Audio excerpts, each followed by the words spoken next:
Before independence ನಮ್ಮ ಇಂಡಿಯಾದಲ್ಲಿ education ಲೆವೆಲ್ಲೇ ಇರಲಿಲ್ಲ ಅಂತ ಅನ್ಕೊತಿದ್ರು, ತುಂಬ ಕಮ್ಮಿ ಅಂತಿದ್ರು.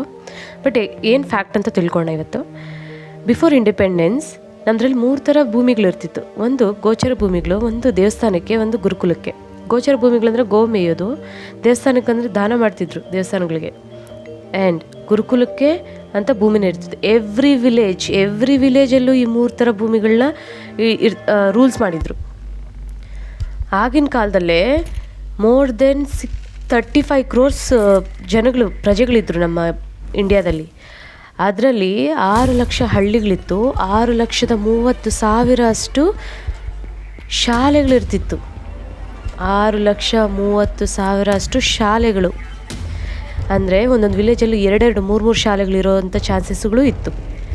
ಆಗ ನಮಗೆ ಮದ್ರಾಸ್ ಪ್ರೆಸಿಡೆನ್ಸಿ ಮತ್ತು ಬೆಂಗಾಲಿ ಪ್ರೆಸಿಡೆನ್ಸಿ ಅನ್ನೋ ಒಂದು ಕೆಲವು ಝೋನ್ಗಳು ಮಾಡ್ತಿದ್ರು. ಒಂದೊಂದು ಝೋನಲ್ಲಿ ಮಿನಿಮಮ್ ಅಂದರೆ 400 ಯೂನಿವರ್ಸಿಟಿಗಳಿಗಿಂತ ಹೆಚ್ಚಾಗಿರ್ತಿತ್ತು. ಅಂದರೆ ಆಗ ನಮ್ಮ ಭಾರತದಲ್ಲಿ 1200ಗಿಂತ ಹೆಚ್ಚು ವಿಶ್ವವಿದ್ಯಾಲಯಗಳಿರ್ತಿತ್ತು. ಬರೀ ಮದ್ರಾಸ್ ಪ್ರೆಸಿಡೆನ್ಸಿಯಲ್ಲಿ ಮಾತ್ರ 480ಕ್ಕಿಂತ ಹೆಚ್ಚು ಉಚ್ಚ ವಿಶ್ವವಿದ್ಯಾಲಯಗಳಿರ್ತಿತ್ತು. ಜಸ್ಟ್ ಇಮ್ಯಾಜಿನ್ ಎಷ್ಟು ವಿಶ್ವವಿದ್ಯಾಲಯಗಳಿರ್ಬೋದು ಅಂತ. ಓಕೆ, ಇಷ್ಟಕ್ಕೆಲ್ಲ ಒಬ್ಬರು ಮಾನಿಟರೈಸ್ ಮಾಡೋದಕ್ಕೆ ಮಾನಿಟರಿಸಮ್ ಅನ್ನೋ ಸಿಸ್ಟಮ್ ಸಹ ತಂದಿದ್ರು. ಮಾನಿಟರಿಸಮ್ ಅಂದರೆ ಒಬ್ಬ ಒಳ್ಳೆ ನಾಲೆಡ್ಜಬಲ್ ಪರ್ಸನ್ ಕೆಲವು ವ್ಯಕ್ತಿಗಳನ್ನ ಸೆಲೆಕ್ಟ್ ಮಾಡಿಕೊಂಡು ಒಳ್ಳೆ ನಾಲೆಡ್ಜ್ ಕೊಟ್ಟು ಅವ್ರನ್ನ ಎವ್ರಿ ಯೂನಿವರ್ಸಿಟಿಗೆ ಬಿಡ್ತಿದ್ರು ಎಜುಕೇಷನ್ ಮಾಡೋದಕ್ಕೆ. ಅಂದರೆ ಆಗಿನ ಕಾಲದಲ್ಲೇ 64ಗಿಂತ ಹೆಚ್ಚು ಸಬ್ಜೆಕ್ಟ್ಗಳಿರ್ತಿತ್ತು, 64 ಟೈಪ್ ವಿದ್ಯೆಗಳಿರ್ತಿತ್ತು.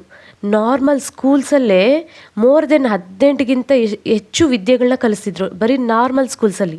ಜಸ್ಟ್ ಇಮ್ಯಾಜಿನ್ ನಿಮ್ಗೆ ಎಷ್ಟು ಎಜುಕೇಷನ್ ಇರ್ಬೋದು ನಮ್ಮ ಇಂಡಿಯಾದಲ್ಲಿ ಅಂತ. ನಾವು ಅಂದ್ಕೊಂಡ್ವಿ ಆಫ್ಟರ್ ಇಂಡಿಪೆಂಡೆನ್ಸ್ ನಮಗೆ ಒಳ್ಳೆ ಎಜುಕೇಷನ್ ಸಿಗ್ತಿದೆ ಅಂತ.